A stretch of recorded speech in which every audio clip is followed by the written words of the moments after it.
Hi, I'm Tom. I'm from Protein Cleaning. We're an Ashford-based exterior cleaning company, and here are our top winter tips. Tip 1.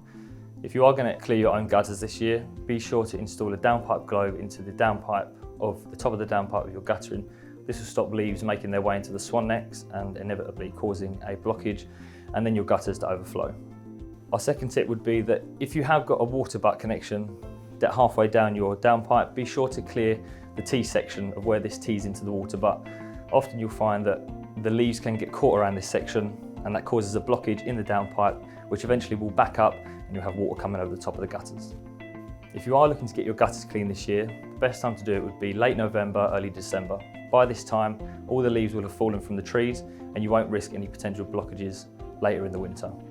If you're looking to see if your guttering system is working effectively and not leaking, simply look around the base of your property. If you see any damp spots along the brickwork or mould spots along the bottom of the brickwork, this usually indicates that the joint that's above is leaking.